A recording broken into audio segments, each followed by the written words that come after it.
মানে আমি যেটা ভাবি এটা আমি করেই ছাড়ি এবং করবো এটা আমি। টিভি অভিনেত্রী অলংকার চৌধুরী, ওকে আলহামদুলিল্লাহ, এটাই তো চাচ্ছিলাম। মারমেড আসলে আমি গভীর সমুদ্রের মারমেড, সো আমাকে ডুবাতে চলে ঝামেলা আছে। ইউটিউব অ্যান্ড কি বলে এটাকে টিভি চ্যানেল নিয়ে একটা জিনিস। ইউটিউবে কিছু কাজ করার পর আমাকে কথা বলা হচ্ছে যে তুমি কে, তোমাকে কেন কাজে নেব, তুমি তো টিভি চ্যানেল আর ইউটিউব চ্যানেল তো এক না, টিভি চ্যানেলের আর্টিস্ট তো আলাদা আর্টিস্ট আর ইউটিউব চ্যানেল তো আলাদা আর্টিস্ট। আমার মাথায় একটা জেদ আসলো, আমি প্রচণ্ড জেদি একটা মেয়ে, মানে আমি যেটা ভাবি এটা আমি করেই ছাড়ি এবং করবো এটা আমি। তো সবার থেকে সুন্দরভাবে করবো, এটা আমার মানে কনফিডেন্ট। তাই আমি বললাম যে ওকে, আমাদের জেদ চেপে যায় যে টিভি আর্টিস্ট। এবার আমার কাজ হচ্ছে টিভিতে আমি এমন কাজ করব যে মানে মানুষের মানে হেডলাইন লিখতে হলো আসলে এভাবেই লিখবে যে টিভি অভিনেত্রী অলংকার চৌধুরী। আমি ওটা প্রমাণ করেছি। আমি টিভিতে কাজ করেছি, টিভি চ্যানেলের নাটক করেছি, তখন আমি ইউটিউবের কাজটা একটু অফ রেখেছি, বিকজ আমার টার্গেট ওটা, আমার টার্গেট আমি ফুলফিল আপ করতে হবে, আমি করেছি।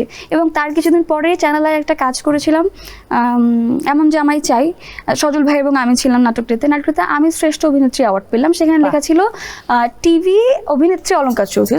ওকে আলহামদুলিল্লাহ, এটাই তো চাচ্ছিলাম। ওকে এবার ডান আমার, আমি এখানে আর দৌড়াতে চাই না, এখন আমার অন্য জায়গায় দৌড়াতে হবে।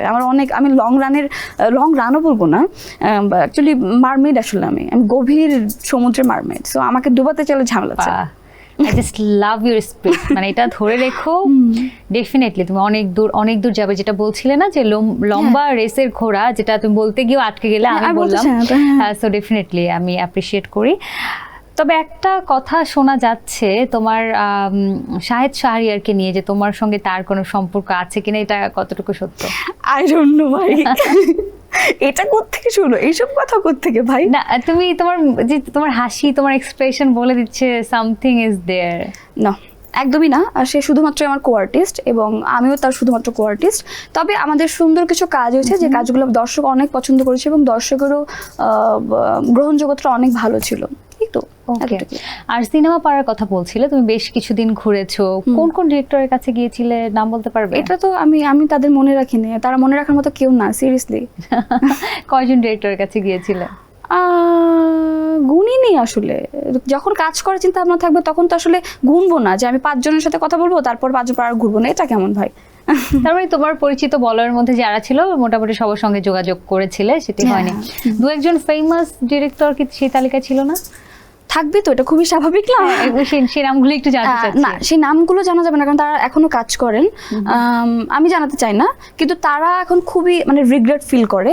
যেমন আমাকে গত বছর আমাকে একজন ডিরেক্টর বলছে যে, ভাইয়া হয়তো দেখে বুঝতে পারো ভাইয়াকে বলছি, তো ভাইয়া বলছে যে ভাইয়া আমাকে সিনেমাতে কথা হচ্ছে, আমাদের সিনেমার এবং কথা হচ্ছিল ওই সময়, তো আমাকে আরও কিছু আর্টিস্ট ছিলেন, ফিমেল আর্টিস্ট, যারা আসলে আমার কাছে মনে হচ্ছিল তারা আসলে যতটা যেই জায়গাটা আসলে আমি থাকতে পারি সেই জায়গাটা তারা থাকতে পারে না, তারা আরও অনেক দূরে আর কি, মানে পিছনে, সামনে না।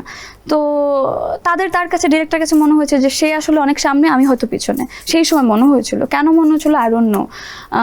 এখন সে বুঝে যে সেই মানুষগুলো, সেই আর্টিস্টগুলো এখন আর ইন্ডাস্ট্রিতে নেই, তারা এক একজন এক এক জায়গায়, এবং কাজের প্রতি তাদের কোনো ডেডিকেশন ছিল না, কিংবা কাজের প্রতি কোনো ভালোবাসা ছিল না, তারা লেগে থাকেনি। এরকম সে অনেক কথা আমাকে বলেছে যে আমি অনেক ভুল করেছি রে, আমাকে মানে কি বলবো, আই এম সরি, আমাকে মাফ করেছি। আমি কেন মাফ করবো, আপনি আপনার ভুল বুঝতে পেরেছেন, দ্যাটস ইট, আর কিছু না। ওকে, সো এখন কি তারা কাজের জন্য বলেছে তোমাকে, অ্যাপ্রোচ করেছে? করছো তুমি সেই কাজগুলো? আমি না, কাজ করছো না, কারণ এখন তো অনেক বেছে বেছে কাজ করতে হচ্ছে, কারণ আমার তো একটা জায়গা হচ্ছে, সেই জায়গা তো আমাকে ধরে রাখতে হবে।